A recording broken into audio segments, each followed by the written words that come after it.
Okay, so hello students, welcome to this lecture. So in this lecture, we will solve physics part from Punjab Master Cadre 2020 exam. Okay, and जो students upcoming Punjab Master Cadre exam के लिए preparation करना चाहते हैं with detailed video lectures, assignments, practice set and test series, so they can install Graviton Institute app from Play Store and can start their learning. Okay, so let's solve this question paper, and the question number one is repeatable entity of a crystal structure is known as. So this question is very easy, direct जो first one liner question है जो सबसे basic में हम पढ़ते हैं condensed matter physics, solid state physics में, that a unit cell is a repeatable entity जिसकी वजह से इसको repeat करके we can create a crystal structure. So answer is unit cell for this. Okay. Next question is Bravais lattice consists of how many space lattices? अब यहाँ पे 3D या 2D कुछ भी मेंशन नहीं है, लेकिन ऑप्शन से पता चल रहा है कि examiner wants to know in 3D, तो 2D का यहाँ पे कुछ भी नहीं दिया हुआ है, तो the correct option is 14. 3D में पूछा जाए तो 14, 2D में पूछा जाए तो 5, and these are the symmetries which are due to the point group symmetries and the stable arrangement. So 14 in 3D and 5 in 2D.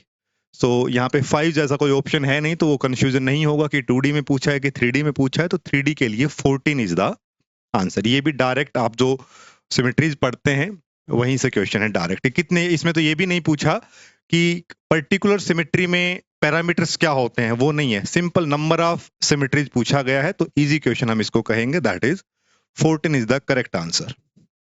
Next is the ionisation energy of hydrogen atom is. So hydrogen atom के लिए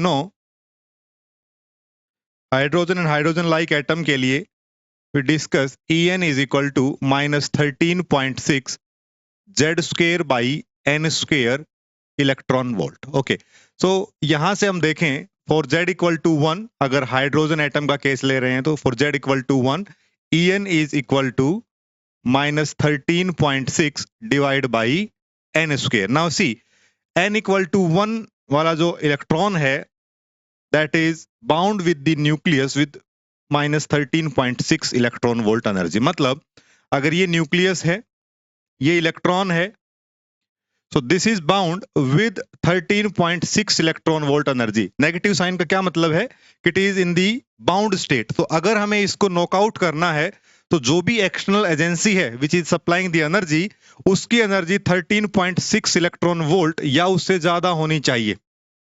अगर इतनी होगी तो it can knock out, और अगर इससे ज्यादा होगी तो additional energy will be used as a kinetic energy of the electron. तो जो इसकी जो आयनाइजेशन एनर्जी है, आयनाइजेशन का मतलब क्या होता है, एटम को आयन प्लस इलेक्ट्रॉन बना देना, दैट इज द आयनाइजेशन. सो उसके लिए हमें इसको सेपरेट आउट करना पड़ेगा. एक होता है एक्साइटेशन, जिसमें हम एक स्टेट से दूसरे स्टेट में n इक्वल टू 1 से 2, 2 से 3, 1 से 3 इस तरह से एक्साइट कर सकते हैं. And the ionization is to completely separate out the electron, that is the ionization. Okay, तो इसको अगर कंप्लीटली सेपरेट आउट करना है तो minimum 13.6 electron volt energy will be required. ज्यादा भी होगी तो that will be use as a kinetic energy. So इसके लिए ऑप्शन हो जाएगा 13.6 इलेक्ट्रॉन वोल्ट. आयनाइजेशन पोटेंशियल पूछा होता then we can say that is 13.6 volt. Okay, तो इलेक्ट्रॉन वोल्ट एनर्जी के फॉर्म में पूछा हुआ है, तो इसलिए answer option B is the correct answer, 13.6 electron volt. Let's move to the next question. The characteristic impedance of a perfect conductor to the electromagnetic wave is. ये question काफी important है, कई एग्जाम्स में पूछा जाता है अलग अलग तरीके से, और आगे भी चांसेस हैं कि ये पूछा जाए. यहाँ पे परफेक्ट कंडक्टर के लिए पूछा है, आगे हो सकता है डाइलेक्ट्रिक के लिए पूछ लिया जाए, हो सकता है फ्री स्पेस के लिए पूछ लिया जाए. So that Z is equal to E by H, and for a perfect conductor that Z is equal to mu omega over sigma e raised power iota pi by 4. और ये e raised power iota pi by 4 ये भी बताता है कि there is a phase shift, phase difference in the case of conductor between the electric and magnetic field, that is pi by 4. तो एक question यहाँ से भी बनता है कि आगे कभी पूछा जाए तो कि परफेक्ट कंडक्टर के केस में कितना फेज डिफरेंस होता है इलेक्ट्रिक और मैग्नेटिक फील्ड के बीच में, that is pi by 4. However, from this question point of view, यहाँ पे sigma is the conductivity. So sigma is conductivity. अब सिग्मा अगर कंडक्टिविटी है तो for a perfect conductor you know sigma tends to infinity, and if sigma tends to infinity Z will be 0. So characteristic impedance of a perfect conductor, ideal conductor will be 0. तो इसका answer तो हो जाएगा 0. And the next thing, अगर dielectric के बारे में पूछ ले तो डाइलेक्ट्रिक के केस में for dielectric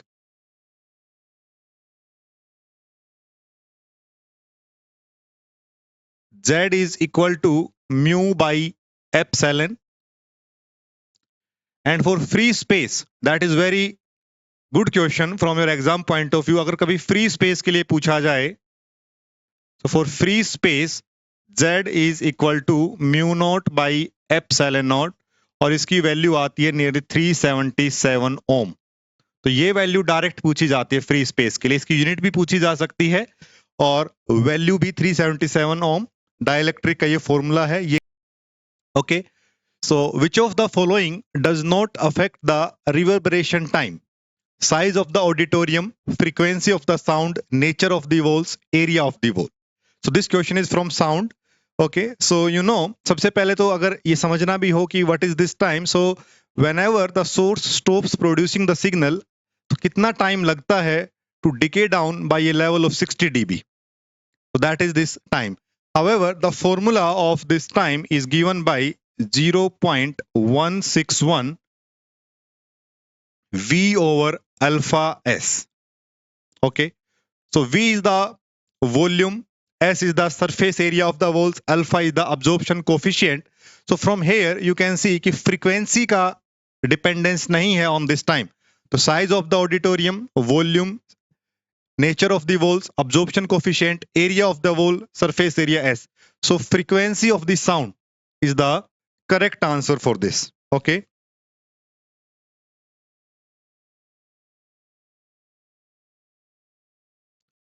Frequency of the sound.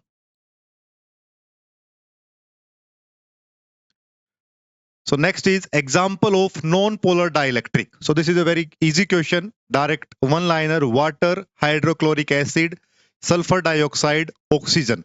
So you know कि water H2O has a band shape and positive negative charge separation is there. Hydrochloric acid HCl, H positive, Cl negative. Again there are poles. Poles means positive and negative charge का separation है. And sulfur dioxide SO2. Again there is a band shape. And oxygen. Oxygen is a non-polar molecule. Oxygen is a non-polar molecule. इसमें positive and negative charges are not separated. Okay, so homonuclear case है, so option will be oxygen. When the force on 2 coulomb due to a fixed charge 4 coulomb is 2 Newton, the electric field at the charge 2 coulomb is 1 Newton per coulomb, 4 Newton, 8 and 16. So let's solve very easy question, direct question. Let's say this is a 2 coulomb charge and there is a 4 coulomb charge. So force on this charge is 2 Newton. तो यहाँ पे जो force लग रहा है that is 2 Newton, and force is nothing but Q into E. Force on any charge Q is equal to Q into E. E is the external electric field which is influencing this charge Q. So इसकी value 2 Newton है force की, और कौन से charge पे हम देख रहे हैं? 2 कूलम पे. सो 2 into E is equal to 2. E is equal to 1 Newton per coulomb. Okay, so option A is the correct one.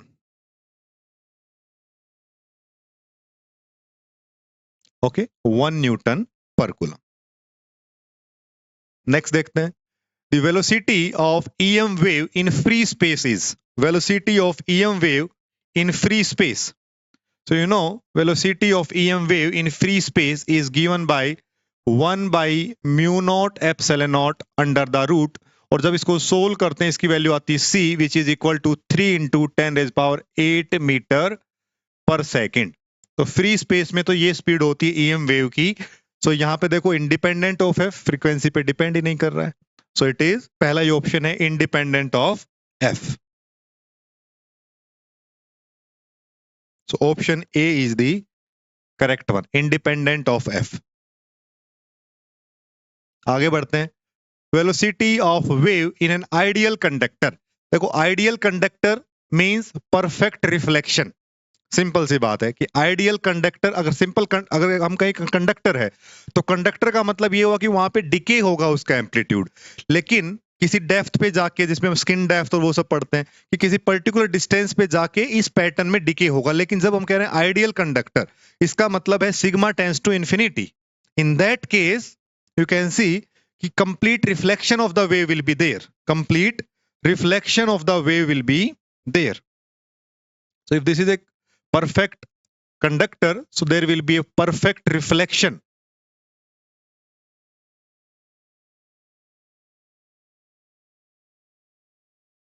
Okay, so wave that will not propagate inside the conductor, hence the velocity will be zero. तो इसका option हो जाएगा आपका zero. Okay, आगे देखो।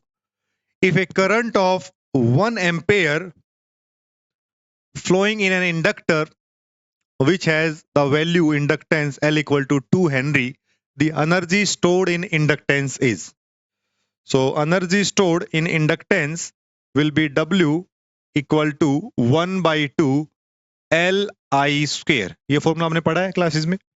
So it is equal to 1 by 2, L is 2 Henry and current is 1 ampere. So it will be simply 1 joule. Option B is the correct answer, 1 joule. Okay, आगे देखो। The unit of magnetic susceptibility is, magnetic susceptibility. वैसे तो हमें direct पता है, हमने काफी सारी मैग्नेटिक ससेप्टिबिलिटीज की वैल्यूज नोटबुक में लिखी हैं, and you can see there is no unit mention. However अगर वो ध्यान नहीं है तो भी हम डायरेक्टली देख सकते हैं कि कहां से हम इसको डिफाइन करते थे। Mu is equal to mu naught mu r, and it is equal to mu naught 1 plus chi m, इस फॉर्मूले से डिफाइन करते थे। और दूसरा m is equal to chi into H. किसी भी फॉर्मूले से आप देख सकते हो। देखो इससे देखोगे तो m and h they are of same unit, so chi will be having no unit. और अगर इस सबसे आसान यहां से देखो जहां से हम इसको डिफाइन करते थे, so mu and mu naught, you can see mu and mu naught, so ये फ्री स्पेस का है, ये मीडियम का है। Mu R is relative permeability, so इसकी कोई भी यूनिट नहीं होगी क्योंकि mu upon mu naught will have the same unit, that will be cancelled out. So अगर ये mu R is unitless, so it will also be unitless quantity. Similarly यहां से देख लो, अगर इससे नहीं देख रहा तो यहां से देख लो, म्यू और mu not they will be of same unit, so hence this will be unitless. So unit of magnetic susceptibility is nil. Okay, so option D will be the correct option. आगे देखो, the velocity of an EM wave, that is directly from the formula that V is equal to omega over beta, inversely proportional to beta, inversely proportional to beta, hence the option is A. Option A is the correct one. Okay, for a uniform plane wave in the x direction, Ex is equal to 0, Hx is equal to 0, that is the magnetic field x component, Ex is equal to 0 and Hy equal to 0, none of the above.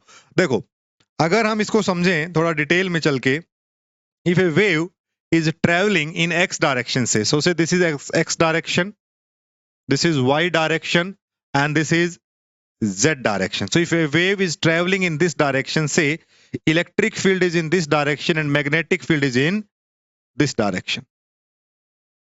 Okay, and wave is propagating in this direction. तो ये हमने पढ़ा है. Now see, अगर x direction में है तो क्या क्या पॉसिबिलिटीज ओवरऑल होंगी, यहां पे हमें ऑप्शंस को ओमिट आउट करके समझना पड़ेगा कि कौन से ऑप्शन सही हैं। देखो अब हमें पता है कि electric field in y direction is there, so Ex is equal to 0, ये सही है। Ez इज इक्वल टू 0, ये भी सही है। उसके अलावा By, magnetic field in the y direction is 0, so By is equal to 0 and Bx is also equal to 0. bx is also equal to 0। अब यहाँ पे देखो, ये पहला ऑप्शन तो सिर्फ ex इक्वल टू 0, भाई ये कंडीशन तो सही नहीं है, सारी की सारी कंप्लीट इंफॉर्मेशन नहीं है। hx इक्वल टू 0 अकेले ये भी सही नहीं है, ये सारी इंफॉर्मेशन करेक्ट है। तीसरे ऑप्शन में ex equal to 0 and hy equal to 0, अब ये यहाँ पे ये दो कंडीशंस गिवन है। अगर फोर्थ ऑप्शन में कुछ और अबसर्ड ऑप्शन होता तो हम थर्ड ऑप्शन पे जा सकते थे, that is partially correct. But यहाँ पे नन ऑफ द अबव से हमें ये पता चला कि there is still margin left कि जेड कंपोनेंट के बारे में इंफॉर्मेशन नहीं है, ई जेड इक्वल टू नहीं है, और बी एक्स ये इंफॉर्मेशन मिसिंग है। So on the basis of that the option will be none of the above. Okay, so option D will be the correct answer. None of the above. What is the electric flux through a closed surface surrounding an electric dipole? Twice the charge enclosed, half the charge enclosed, double the charge, zero. ऐसे questions हमने खूब किए हैं। Dipole को भी enclose किया है, charge को भी इनक्लोज किया है, क्यूब के कॉर्नर पे रखा है, क्यूब के फेस पे भी रख के देखा है, हर जगह पे क्यूब के मिडल में भी रख के देखा है, राइट। तो ये तो बहुत इजी क्वेश्चन हो गया that electric dipole negative and positive charge, equal and opposite negative and positive charge, इस डाइपोल को किसी क्लोज सरफेस में हमने प्लेस किया हुआ है, तो क्या होगा, net charge inside the surface will be 0। So net charge inside the surface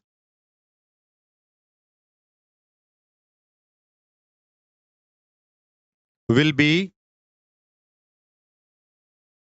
0। तो अगर नेट चार्ज 0 है तो electric flux phi E is equal to Q enclosed over epsilon naught. Q enclosed over epsilon naught. Now the net charge enclosed is 0. तो flux is 0। तो एक तो ये तरीका हो गया। दूसरा, यहां से ये भी देख सकते हो कि डाइपोल है, इक्वल एंड अपोजिट चार्जेस होते हैं, तो जितनी फील्ड लाइंस बाहर निकलेंगी उतनी ही field lines will enter. So net resultant will be 0। Net electric field lines जो पास होनी चाहिए दैट इज 0, जितनी आउट हो रही हैं उतनी ही इन हो रही हैं, तो that is also explaining that flux is 0. So option D is the correct answer, 0. आगे बढ़ते हैं। The displacement current arises due to, देखो displacement current Maxwell's fourth equation में हम डिस्कस करते हैं।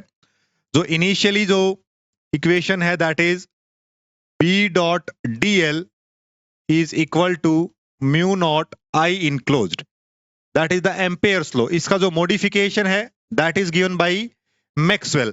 सो मैक्सवेल जो कैपेसिटर प्रॉब्लम हमने की है उसमें हमने देखा है कि there is additional term due to the time varying electric field. तो यहां पे this equation become mu naught I enclosed plus mu naught epsilon naught curly E by curly T. इसको हमने JD displacement current JD equal to epsilon naught curly E by curly T, curly E by curly T. तो you can see time varying electric field is responsible for the displacement current. तो यहां पे time varying electric field is the option number 4। So hence option 4 is the correct one. Okay, ये Maxwell fourth equation capacitor problem को जब solve हमने किया है तो वहां पे ये डिस्कस किया, ठीक है। So this is JD epsilon naught curly E by curly T. So it is behaving like a current, और इससे जो कॉन्ट्राडिक्शन कैपेसिटर चार्जिंग प्रॉब्लम में होता है that is resolved by Maxwell using this equation. Okay,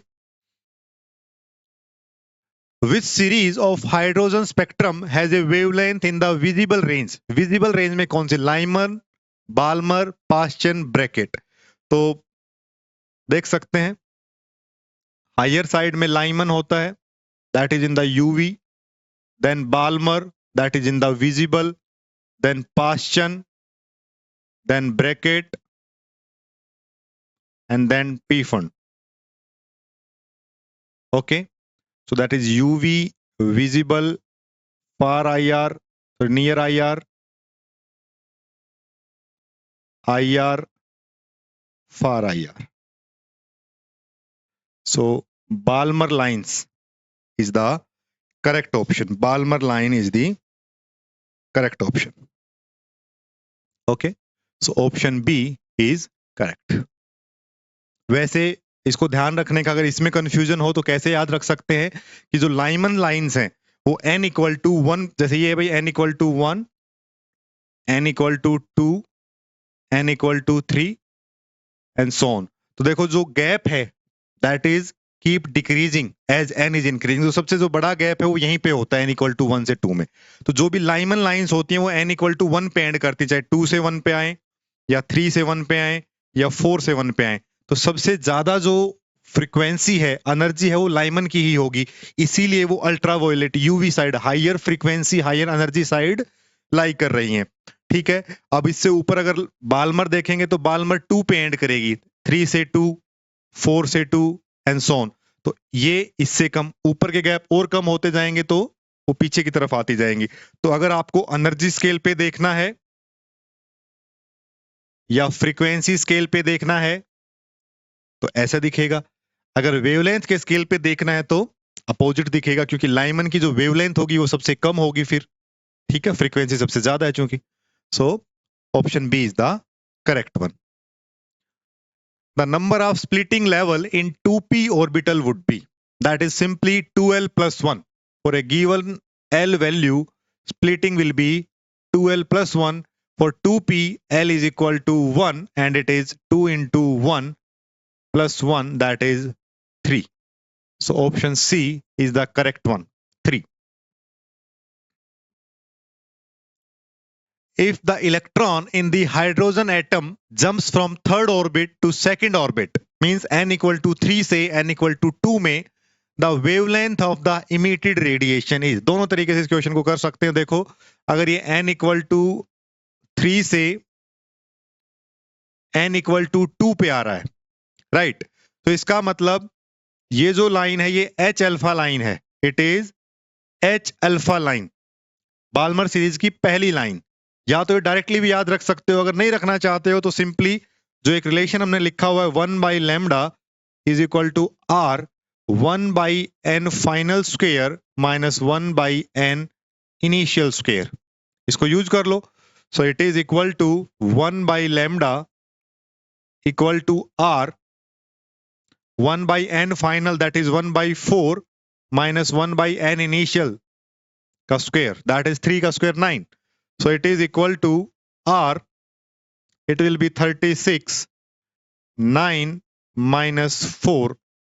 So 1 by lambda is equal to 5R by 36. यहाँ पे गलती नहीं करनी, हमें लैम्डा पूछा है, वेवलेंथ पूछी है, तो वेवलेंथ, तो lambda is equal to 36 by 5R. So this will be the correct option. That is option B. अब देखो ऑप्शन ए और बी को ध्यान से देखो, जस्ट एक रेसिप्रोकल है, 5r बाई 36 और 36 बाई 5r। तो अगर यहाँ पे आके भी ज्यादा कॉन्फिडेंस में आंसर टिक कर दोगे तो गलती करने के चांसेस हैं। 1 by lambda is 5r by 36, होती है ऐसी गलतियां। ठीक है, तो be careful till the last step, answer will B 36 by 5r। आगे बढ़ते हैं। The perturbation due to the magnetic field is given by, technically इस क्वेश्चन में उनको वेक्टर क्वांटिटीज के रूप में लिखना चाहिए था, that will be more correct, but in case अगर ऐसा दिया हुआ है तो दैट इज अंडरस्टूड कि डॉट लगाया हुआ है और ई और बी दिए हुए हैं, तो that will be in the vector quantities. Okay, तो perturbation due to the magnetic field means the interaction energy simply, so E is equal to minus of E is equal to minus of mu dot P. Magnetic field की presence में देख रहे हैं, इस equation का application हमने खूब किया है in the atomic, in the nuclear, हर जगह पे इसको करते हैं कि म्यू इज द, कोई भी मैग्नेट रखा हुआ है, चाहे वो किसी भी कारण से है, चाहे वो एटम की वजह से है, न्यूक्लियस की वजह से है, तो किसी भी मैग्नेट का जो मैग्नेटिक डाइपोल मूवमेंट है that will interact in the presence of external applied magnetic field B.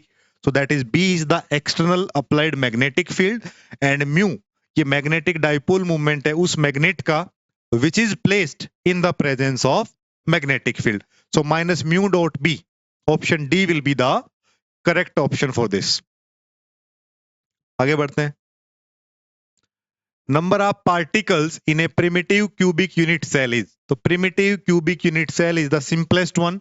8 particles on 8 corners of a cube, so totally 8 into 1 by 8, that is 1 particle effectively. So option A, very basic question. Okay, so option A, 1 particle is there. Next is in a power supply diagram which block indicates a smooth DC output.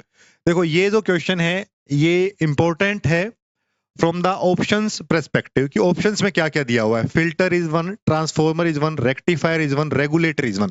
अगर regulator नहीं होता then option can be different, लेकिन regulator होने की वजह से, क्योंकि जो रेगुलेटर है that is responsible to make the output ripple free. So that regulator is the correct option here. Okay, regulator is the correct option here. देखो transformer step down step up transformer होते हैं, so that is not for the DC smoothing. Then rectifier, rectifier में pulsating DC हमें मिलती है from the bipolar AC. And filter भी DC output देते हैं, बट जब बात ये आ गई कि स्मूथ कौन दे रहा है, तो जो फिल्टर की जो आउटपुट है वहां पे रिपल्स एग्जिस्ट करते हैं. But in case of regulator that makes it ripple free, तो more appropriate answer will be regulator here. Okay,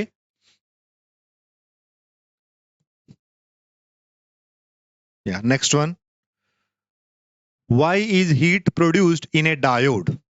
so principle of heat producing is current flowing through a resistance, and because of that there will be a heat production in any device. तो ये एक fundamental question है, तो answer will be due to the current passing through the diode. Okay, so option C will be here, due to the current passing through the diode. Current pass करेगा, there will be certain resistance, then there will be the heating effect, I square R आपने पढ़ा होगा, right? So due to the current passing through the diode. The capacitor that produces an AC ground is called.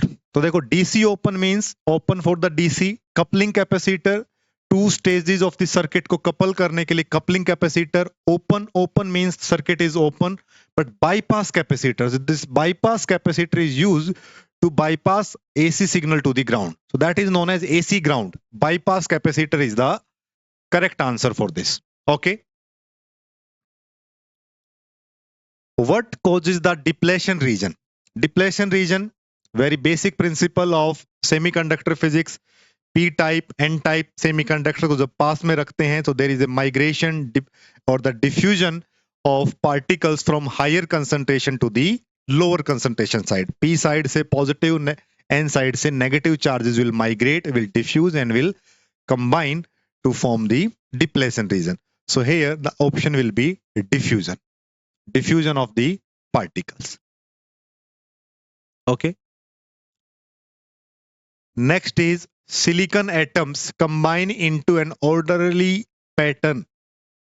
तो जब ordered way में, ordered pattern में जब silicon atoms will combine, तो they will form a crystal. That is direct question, that is crystal. Okay, so अभी हमने half paper solve किया है. Remaining half part we will solve in the second lecture. Okay, और उसमें थोड़ा analysis भी देखेंगे पेपर का कि किस सब्जेक्ट से कैसे क्वेश्चन पूछे गए हैं. देखो अब 2020 का जो एग्जाम है उनका अगर आप लेवल देख रहे हो तो यू सी कि 1 लाइनर या जस्ट मैक्सिमम 2 लाइंस पे जाके क्वेश्चन जो है वो सोल्व हो रहा है. डायरेक्ट क्वेश्चन है. ये क्वेश्चन इसलिए कराए हैं ताकि आप एक तो थोड़ा सा पैटर्न में आ सकें कि क्या पूछा जा रहा है, बट बी वेरी अवेयर कि जो 2022 का जो एग्जाम था उसको आप देखिए, उसका भी सॉल्यूशन जो है वो यूट्यूब पे अवेलेबल है. उसके जो क्वेश्चंस हैं वो इतने आसान नहीं है. They are going into second step, third step, direct CSIR NET के गेट के क्वेश्चंस भी उसमें इंक्लूडेड है. So there is a high possibility कि exam level will always increase, so be ready for that. Okay, so इससे एक idea हमें मिलता है कि ऐसे क्वेश्चंस पूछे गए हैं, बट ऐसे ही पूछे जाएंगे इसकी हमें गारंटी नहीं है. ठीक है, so be ready for that and start your preparation hard. Okay, so remaining part we will solve in the next video. In case of any doubt, please feel free to discuss. Bye bye, have a good time.